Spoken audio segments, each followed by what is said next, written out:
Good morning. Well, since we don't know exactly how old Toby is, this is her birthday. We just know that we found her when we moved in here, and we found her when we moved in here in April. What we can't, since Mary's not here, I can't remember if she's 12 or 13. So, and this is her house. She is a very good girl. So, Tracy, thank you very much. She donated an amplifier so the people in the cry room can now hear again. So, yeah. And if you've got Frontier and you have your Wi-Fi through them, sorry, it's still down. So, it went down yesterday about 2 or 3 o'clock. It's still down. So apparently they've had some really bad equipment failures. And now everybody knows about it. Hi, YouTube. Calendar for February. Even though there is 1, 2, 3 blank spots there, actually those were filled. So every single day of the month of February, something going on at the church. How cool is that? So. All right, more t-shirts. My dog is dyslexic. He thinks he's God. A dog is the only thing on earth that loves you more than he loves themselves. He or she. Cat, noun, a bipolar creature which would as soon gouge your eyes out as would cuddle. Sometimes that's true. Not always. No. The only thing we have to fear is fear itself. And spiders. Yes. It was me. I let the dogs out.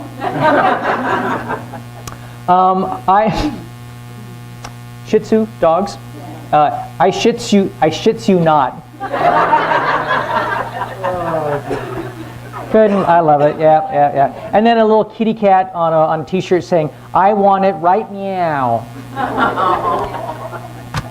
So, we do have a couple patron saints by the name of George Carlin and John Lennon.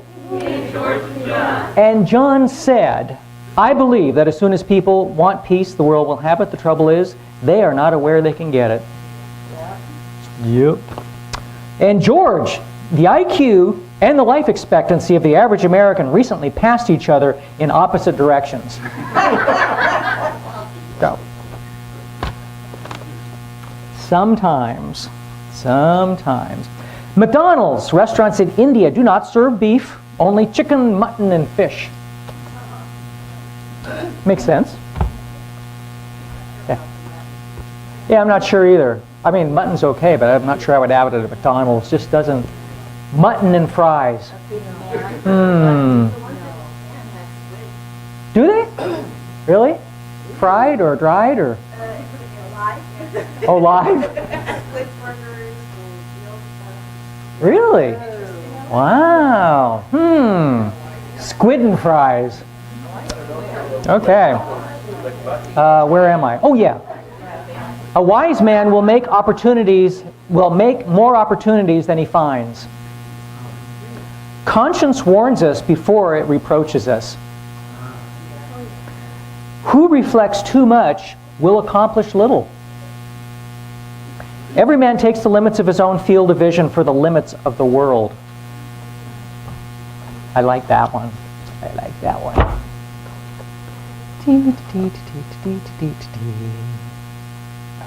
Oh yeah.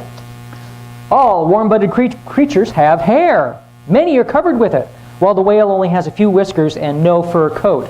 Humans are in a class all by themselves. Most body hairs are very short, while the crop on the noggin is thick and fast-growing. Yeah, right. That is, it is an abundant on the heads of most females and some males. A minority of human males suffer from a condition seldom found anywhere else in the animal kingdom, loss of hair from the head. This condition, I was so happy because my dad, let's see, he passed when he was 57. He was bald when he was 30-something. And I zoomed right past that, and zoomed right past the 40s, and then the 50s happened, and then the 60s happened, and oh well. So. A minority of human males suffer. This condition is so widespread that hundreds of tongues and dialects include a special word to name the smooth-topped male. Among the early Welsh, the title was Bal, white-browed. From this, an early English hair loser was described as bald. In 1386, the great Chaucer wrote of a fellow who said the poet had a bald head that shone like any glass. It was the whiteness and perhaps the glare in the sunlight, oh yeah, not the roundness of the bare head that gave birth to the title. For centuries, any dog or horse with a white blaze on his head was likely to be called bald. Even now, a distinctive white-capped bird is known as a bald coot. Regardless of the chain of speech that lay behind the term, Elizabethans liked to joke at the expense of the bald. They were likely to hail a fellow with a high forehead as old peeled garlic. I like garlic. Hey, did anybody see the eagles in the nest going over the bypass coming into church this week? Yeah, it's cool. 2 eagles up in the nest. So. Yeah, it wasn't in the single pole, it was actually in the tree. It was the big nest. You know, there's 2 nests in the trees that you can't really see once they leaf out, but the big nest had 2 eagles in it. So, I don't know what they were doing, but they were there. Did those ones? Learn from... Yeah, oh well. Learn from your parents' mistakes. Use birth control.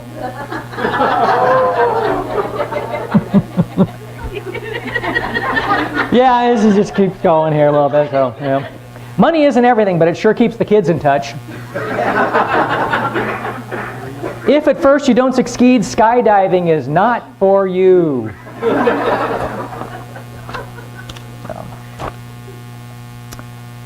My grandson was, I didn't do that. There we go. When my grandson Billy and I entered our vacation cabin, he kept the lights off until we were inside to keep from attracting pesky insects. Still, a few fireflies followed us in. Ever been anywhere and seen fireflies? That's so cool. Noticing them before I did, Billy whispered, "It's no use, Grandpa. Now the mosquitoes are coming with us with flashlights."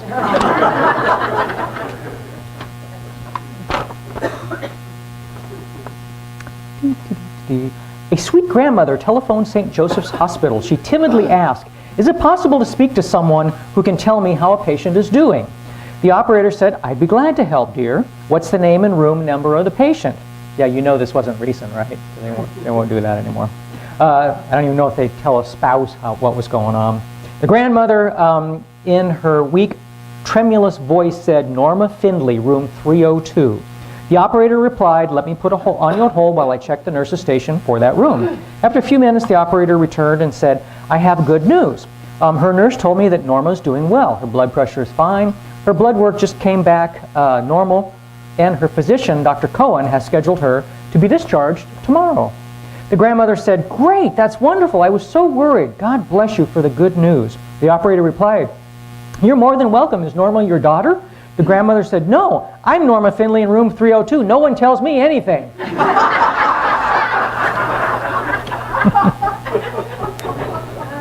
One way to find out.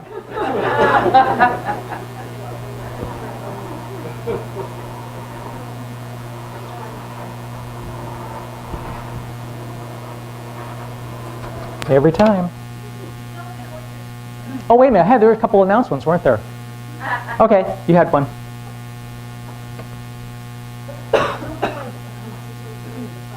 Oh, okay. You want to... No, go ahead.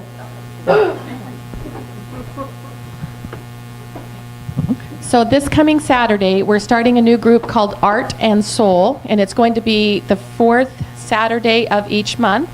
And we're doing it from 10 to 12, so 10 o'clock in the morning.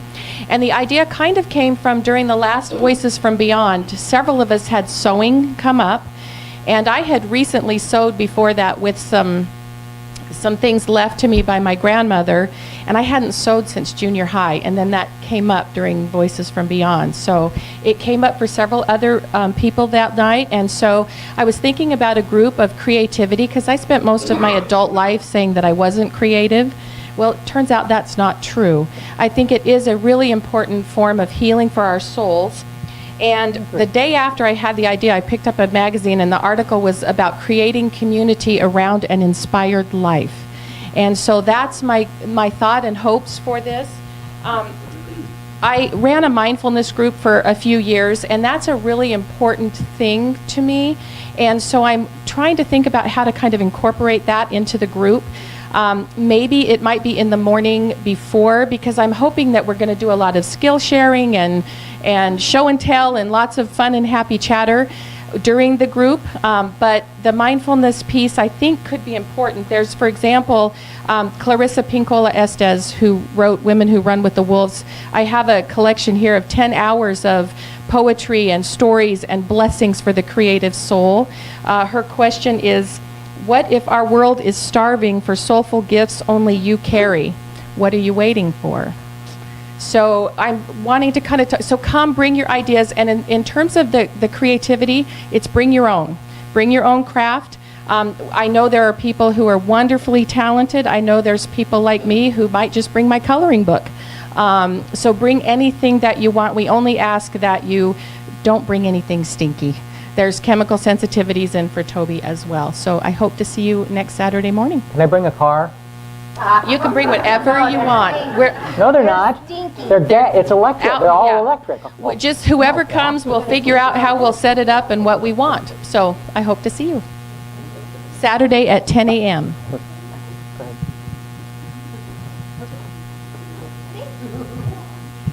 We have an expo coming up. Oh my gosh, it's just around the corner. Tracy has been working on our volunteer sign-up chart. Is that like cool or what? We got a lot done. We still have some empty spaces. So we're going to put this up in the back.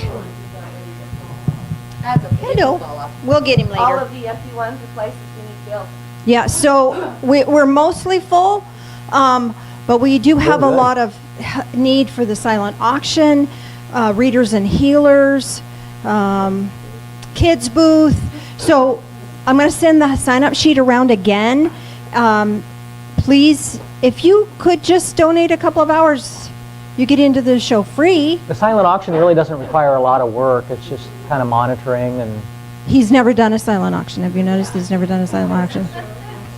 April 9th and 10th, and there's flyers and things in the back. If there's many hands make light work.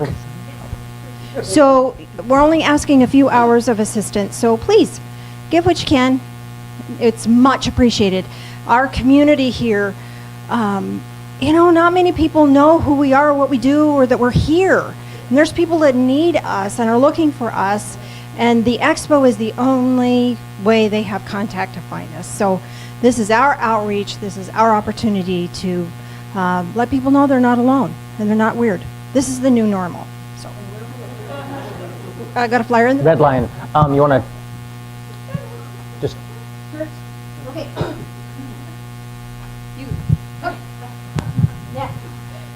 We'll get to the quilt, I promise. Okay, I had a t-shirt class. Yesterday we had a lot of fun. I did realize this was my first time doing it.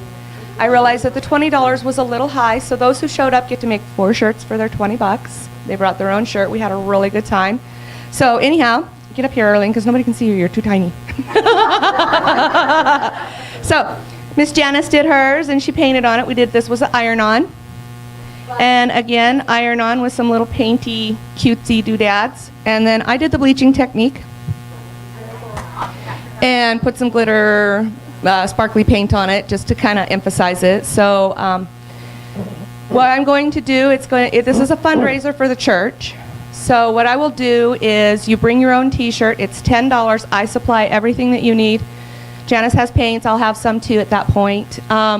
Half of the money that I collect goes to the church, and the other half basically just pays for the supplies that I've gathered to make these shirts. But you will need to bring your own shirt. If you can't bring your own shirt, $5 for the shirt. You tell me what size you want, and pray to God I get it right and in a color you like. So I suggest highly that you get your own shirt. Hobby Lobby sells them for like less than $5. So anyhow, shift happens, and shift does happen in our world a lot. So anyhow. And we had fun. Thank you. Mr. Phil, would you tell the story of Want to do the quilt first? Sure. Do the quilt. If you want quilt tickets, talk to Lori. Lori's got them. You can buy them. It is an awesome quilt. Awesome quilt. It's being auctioned off. Actually, not auctioned. Raffled. And a good friend of mine just got back from India, and he brought this silk scarf that was blessed by a by a Sikh holy man. So we're going to put it up here on the on our table. So just suck up those blessings. yeah. Sikh religion is one of those really interesting ones too that most people know nothing about and confuse it with some other ones. So And I'm sure someone will be offended, and that's okay too. that's okay. Yes, ma'am. If we haven't offended somebody, we're not doing our job. Next Sunday is a crock pot potluck. So if you'd sign up, that'd be great. I know people are going to try to bring a dessert in a pot. How much fun is that? And Jan's So- just bringing a crack pot. Yes. It's true. It's true. So let us, Right, that's what I'm saying. please sign up for that. Let that go around and we'll bring it back up front. Because that way we can make sure that we have salads and breads and all that other stuff. Okay? Anything else? Yes.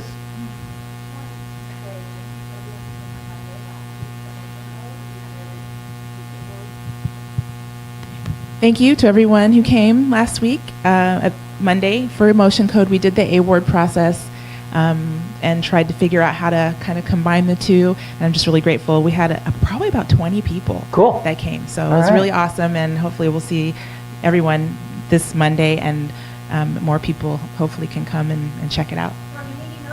We're meeting at 5:30. Yes. Okay. Speaking of that, Josie is going to come to Interchange this week on Wednesday evening at 7 o'clock to talk about the accelerated release program that went on for 4 Sundays and that we got training, whatever. And if you would like to have information about that and know what it's really about, we're going to do it Wednesday night here at Interchange. Okay? Cool. Hey, let's sing a song. Let's do an old, actually, hear a bit. What's the word?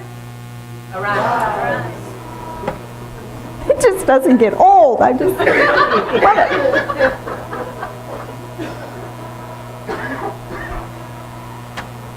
I'm terminal silly. And the problem with this would be, oh, there isn't one. Oh, I have lots to share with you today. Problem is where to start. Because I want to tell you all really quick. A few years ago, I did a workshop called Heart Speak, learning how to speak from your heart. Some of you remember that. And came up with this process. I haven't thought about it in years. That's been years, hasn't it, since I did that? Long time. Anyway, this week I've had several people who have been stuck. And I thought, I got tools. Why are we not using tools? So tools are for. You use stuff. Use tools. So I want to share with you a process that could help you when you get stuck. How do you know when you're stuck? When you're not happy, you're stuck. There's the process that I came up with combines the good book and these two good books, The Pathway by Laurel Mellon and Nonviolent Communication by Marshall Rosenberg. You read these? Heard of these? These are wonderful books. Here's what words we say to ourselves when we're stuck. We feel afraid, aggravated, disheartened, jealous, disturbed, downcast, lazy, fearful, fidgety, forlorn, frightened, frustrated, furious, gloomy, guilty, harried, cross, depressed, dejected, resentful, restless, shaky. Sound familiar? Any of those kind of ring true for you? Here are words we use when we're not stuck. Adventurous, affectionate, amused, appreciative, free, quiet, radiant, relaxed, good-humored, grateful, happy, helpful, hopeful, tender, tranquil, trusting, joyous, jubilant. Get the picture? When we feel all the positive stuff, it's probably because we're not stuck. What causes us to get stuck is when we move into a place where we don't feel happy. What happens? Anything can happen, and all of a sudden we go from happy to not happy. What happens here is we get a need that's unmet.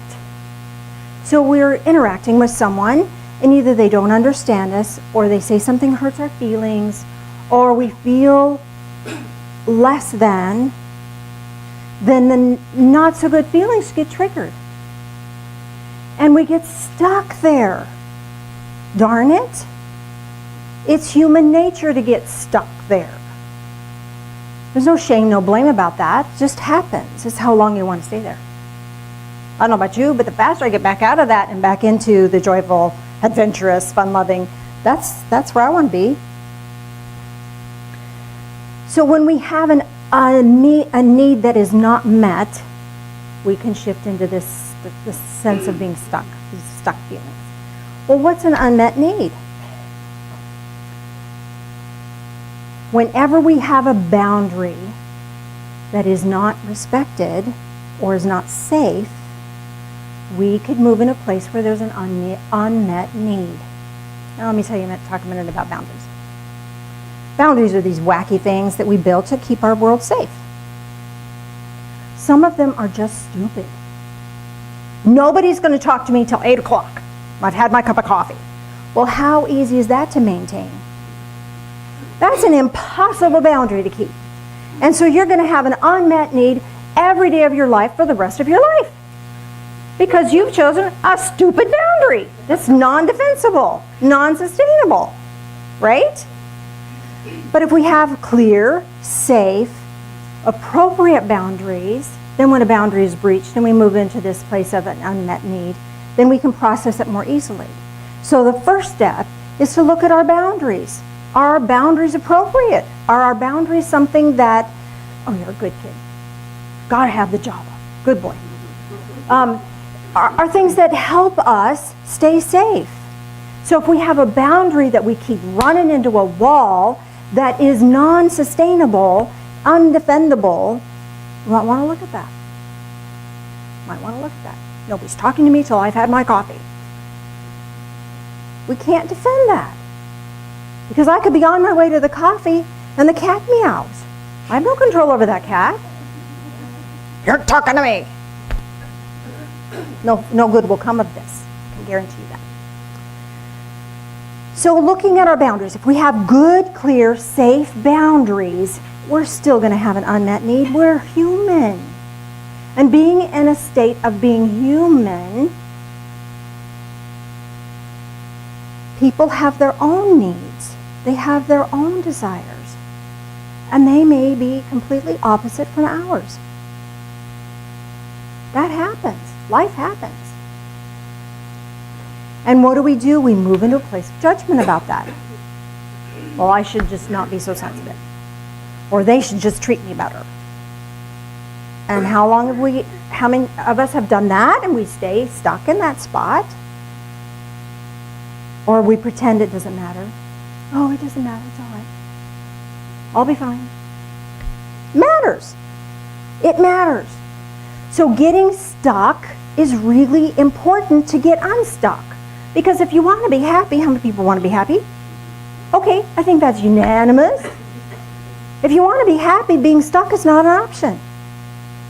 Being in a place where we view life as this unpleasant situation is not an option for us anymore. So Laurel Mellon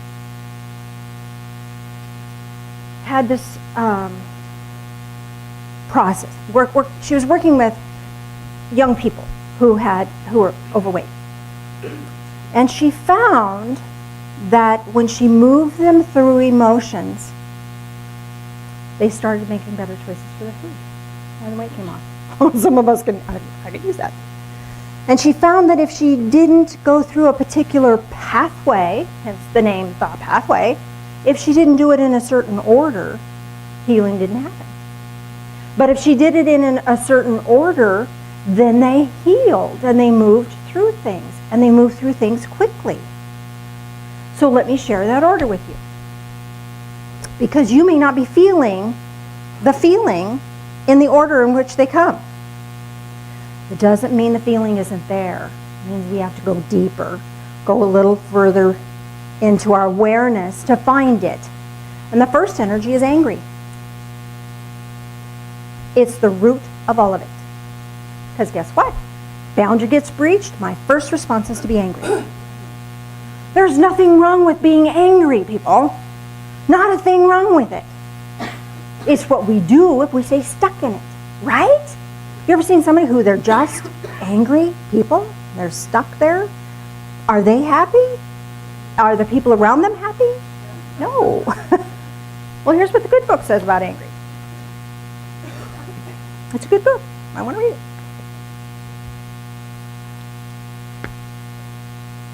Be angry, and yet do not sin. Do not let the sun go down on your anger. Then there's a follow-up. This is coming from Ephesians 4, starting at verse 26. Then back up, start at 25. Therefore, laying aside falsehood, speak the truth, each one of you with his neighbor, for we are members of one another. One, we're all one. Get that? Be angry and do not sin. Do not let the sun go down on your anger. Don't harbor that. There's other things that are more important to harbor. Joy, playfulness. Verse 28, let him who steals steal no longer. So you replace it. Rather, let him labor, performing with his own hands that which is good, in order that he may have something to share with him who is in need. So if you want to replace, it's important to replace the anger with something else. So identifying the anger is the first step. And how we identify that is, I'm angry because. Okay, so somebody steps across a boundary. I get to look at that. Rather than going straight to blame, or I should have done this, or they should have done that, go back and why am I angry? And if we look at why I'm angry, then I might be able to see, oh, that's a stupid boundary. That's why I'm angry. I could shift that, and then I wouldn't have to deal with that anymore. Or maybe it's a really appropriate boundary, and it's important for me to defend that or stand strong in that. But I need to know. And knowing whether I'm angry or not, and knowing why I'm angry because, gives us that information. You don't have to do anything about it at that point. The point is to identify. I am angry because.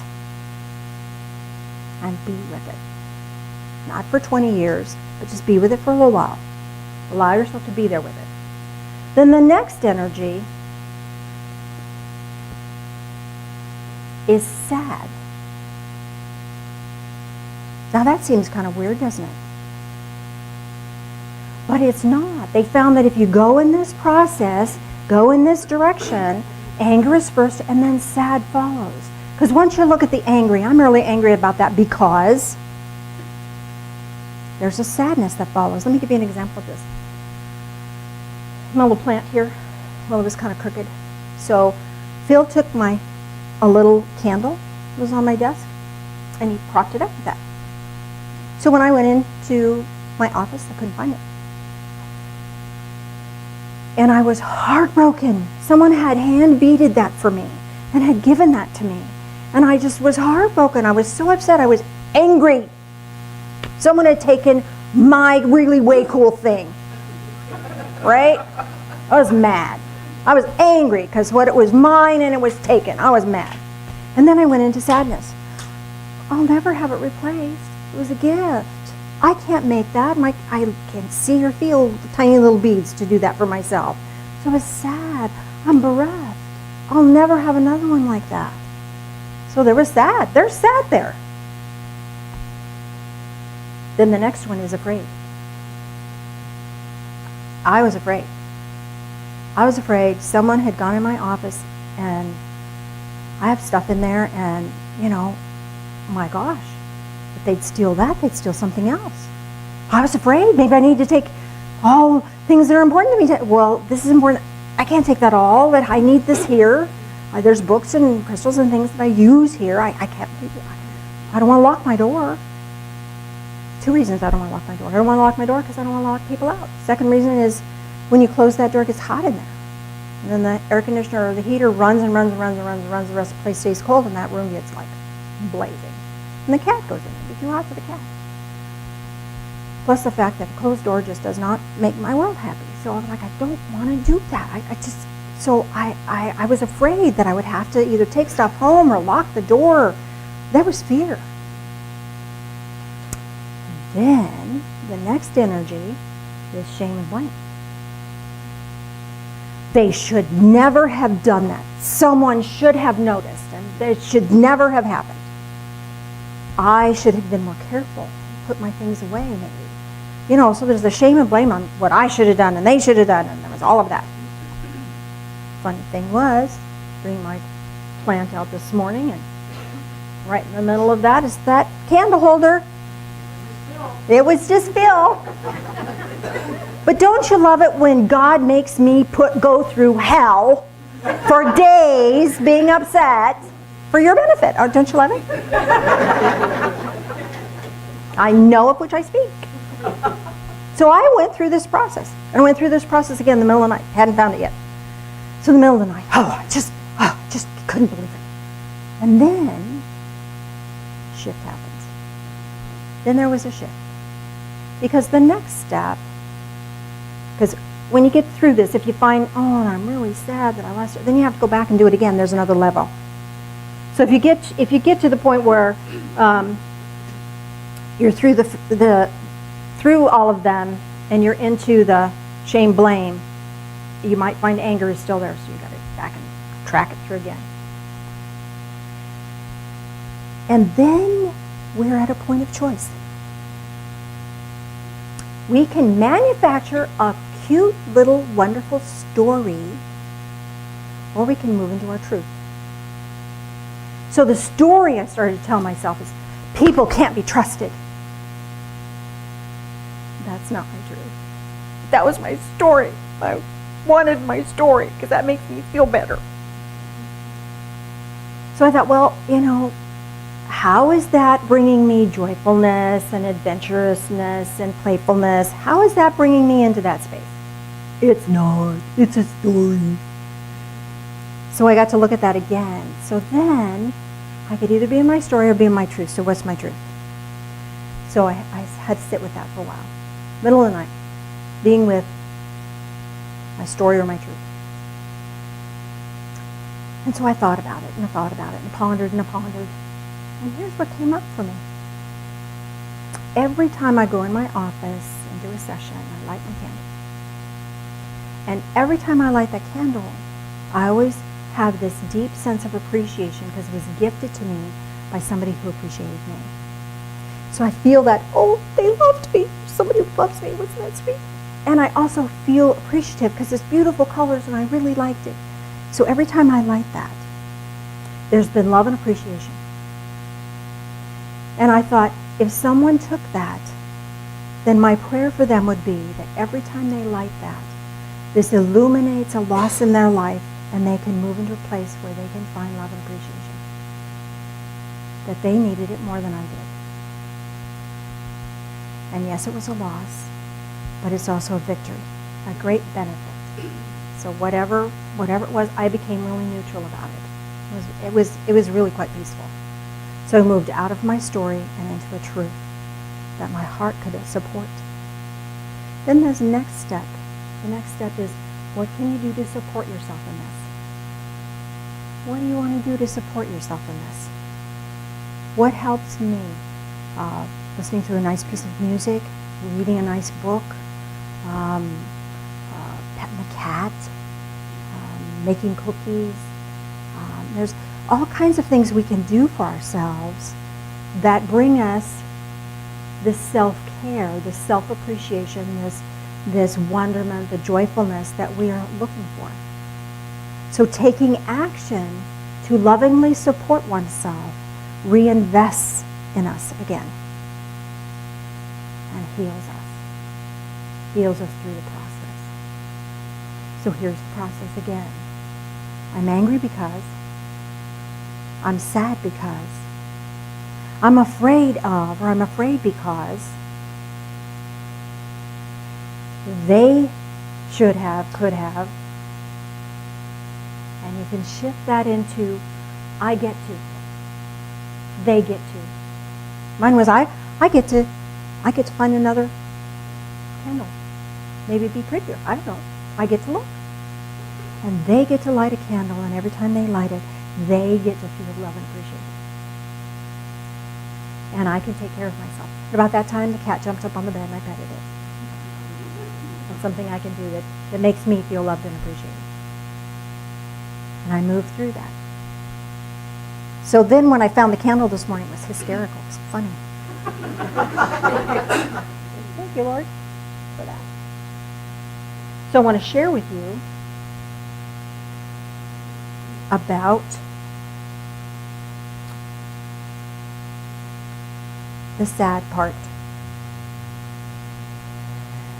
Now, some of you here aren't Jesus fans, and that's okay. So translate where it says Jesus into whatever works in your spiritual world. Now may the Lord Jesus Christ himself and God our Father, who has loved us and given us eternal comfort and good hope by grace, comfort and strengthen your hearts in every good work and word. So divine source has loved us and given us eternal comfort. Love is there. The comfort is there. And good hope by grace. Hope is a wonderful thing. Hope takes us out of that negative space. Comfort and strengthen your hearts in every good work and word. So the comfort comes by us doing and thinking the positive aspects back to ourselves, that emotional support back. This is 2 Thessalonians 2:16 and 17. And one final one. About fear. There's no fear in love. But perfect love casts out fear, because fear involves punishment, and the one who fears is not perfected in love. We love because he first loved us. And that's 1 John chapter 4, verses 18 and 19. So it's all about moving through it. Look at it. We don't have to stifle it and shove it down. That's not productive, because guess what? You shove something down and it's going to come out on somebody else. Have you ever noticed that? I'm mad about this, and then Phil says something. Wah! Right, Phil? It's not a pretty thing. Not that he wouldn't deserve it a time or two, but he doesn't deserve it. He doesn't deserve it. You know? We can't stuff that stuff. What we can do is move through it by looking at it. Just look at it. You don't have to do anything about it. Look at it. And what you move through, you look at it carefully, and then you change the story. You change the shoulda, coulda, woulda into I get to. I get to, they get to. And then I get to take care of myself. Make sense? That's the process. And I want to walk you through a guided meditation before we do anything else, because I want you to hold on to that thought.